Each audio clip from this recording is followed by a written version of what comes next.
Од ранните утрински часови во храмот Рождество на Пресвета Богородица со света литургија започна празнувањето на еден од најголемите христијански празници Богојавление Водици.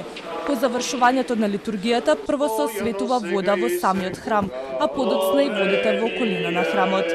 Родителе, богласвидетелство ваше Тебе. Амин. Сами сега, Владико, светива вода со Твојот свет дух.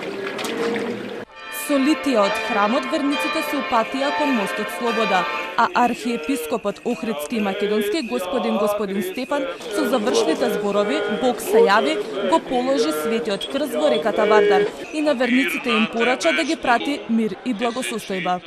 Должни сме постојано да се подсетуваме на даровите од денешниот ден и од денешниот настан, да постојано да бдееме над себе си, над своите подстапки, над своите мисли, над своите зборови, над своите дела. На овој ден во реките се положува светиот крст, а оној кој ќе го фати се верува дека ќе го следи среќа и благослов цела година. Фаќањето на крстот значи соединување на човекот со Христа, а се верува дека со положувањето на крстот водите стануваат лековите. На манифестацијата во централното градско подречје учествува околу 130 верници, а првиот кој стигна до светиот крст е Кристијан Нинески. Бог се јави да сте живи и здрави сите. Не, трет пат го фаќам крстот, се фрлам 8 пат. Со поздравот Бог се јави, навистина се јави, граѓаните го празнуваат Водици.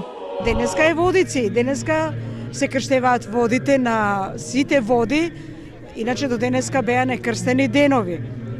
Значи ќе се вика Христос се јави, Бог се јави фактички.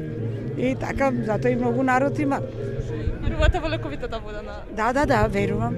Верувам и многу ми е драго што има многу народ.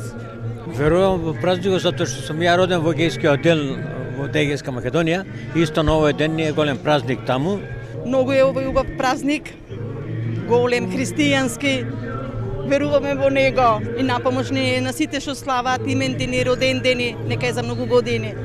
Празникот Богојавление Водици народот го празнува како еден од најголемите христијански празници, затоа што на овој ден Свети Јован го крстил Исус Христос во реката Јордан. Во храмовите се извршува света литургија, а присуството е значајно.